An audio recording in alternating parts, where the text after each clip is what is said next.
যারা আমার মতো কথা বলে ভিডিও তৈরি করেন, আজকে আমি তাদেরকে বলবো এই একটা ভিডিও হলেও ধৈর্য সহকারে দেখবেন, ইনশাআল্লাহ এখান থেকে একটু হলেও উপকৃত হবেন। এই জন্যই বললাম, যারা দীর্ঘদিন ভরা কাজ করতেছে এবং কেউ নতুন কাজ করতেছে, কেউ 3 মাস 6 মাস হলো কাজ করার বয়স, তাই সর্বপ্রথম কাজ করতে হবে 3 মাস ধরে 3টা সিস্টেমে। 3 সিস্টেম হলো এটাই, আমরা কোন বিষয় নিয়ে ভিডিওটা তৈরি করব সেটা একটা ক্যাটাগরি বেছে নিব, যেন ওই রকমের ভিডিওই হয়। তাহলে কিন্তু আমাদের অডিয়েন্সগুলো দেখবে এবং অডিয়েন্সগুলো বুঝবে যে এই এই ডিজাইনের ভিডিও করে, আর ভিডিওগুলো এইগুলাই হবে। আর যদি আমার মতো কেউ ভ্যারাইটিস ভিডিও করেন, তাহলে এখান থেকে সফলতা পাবেন না।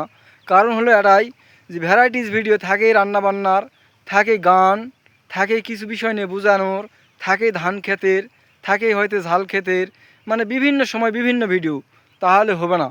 একটা ক্যাটাগরি নিয়েই ভিডিও তৈরি করার চেষ্টা করতে হবে এবং 3 মাস নিয়মিত। আর একটা কাজ হলো আমাদেরকে সময় নির্ধারিত মতো ভিডিওগুলো আপলোড করতে হবে। আর একটা কারণ হলো, 3 নম্বর কারণটা হলো এটাই, অন্যের ভিডিও দেখতে হবে এবং অন্যের ভিডিও দেখে সেখান থেকে কি শিখতে পারলাম, কি বুঝতে পারলাম, কি বুঝালো, সে বিষয়গুলো আমাদেরকে একটু ধারণ করতে হবে। আর সেগুলো দেখেও আমরা অনেক শিখতে পারবো, আর ওই অনুযায়ীও কিছু কথাবার্তার মাধ্যমে ভিডিওতে আমরা নিয়ে আসতে পারবো। তাই আমরা নিয়মিত 3 মাস কাজ করব, 3টা বিষয়ের উপর কাজ করব। নিয়ম মতো ভিডিও ছাড়বো, এক ক্যাটাগরির ভিডিও করব এবং অন্যের ভিডিও দেখব।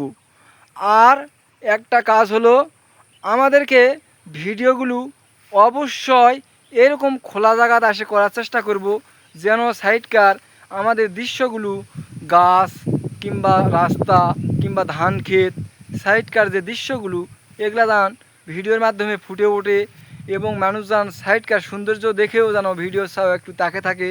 তাই সাইডকার সৌন্দর্য জায়গাগুলো আমরা দেখে ভিডিও তৈরি করব এবং নিয়মিত কাজ করব। আর যারা ভালোবাসা দেয়, কমেন্ট করে আমাদের ভিডিও, তাদেরকে রিপ্লাই দিব, তাদের ভিডিওগুলো দেখব, তাদেরকে আরও ভিডিও করা ভালো ভিডিও করার পরামর্শ দেব। আমরা নিয়মিত কাজ করব। আর আমি অনেক দিন থেকেই কাজ করতেছি, কিন্তু আমার একটা ভিডিও ভাইরাল হয়নি। তারপরও আমার আফসোস নেই, আমি যখন প্রথম কাজ করতে আইছিলাম আমার স্বপ্ন ছিল যে আমার ভিডিও ভাইরাল হোক না হোক, কেউ দেখুক না দেখুক, আমি তেমন কথাবার্তা বলতে পারি না পারি, আমি যতটুকু পারি সেই অনুযায়ী কথা বলে ভিডিও তৈরি করব। যাই যেটাই বলুক না কেন, আমার ভিডিওগুলো আমি তৈরি করে যাব।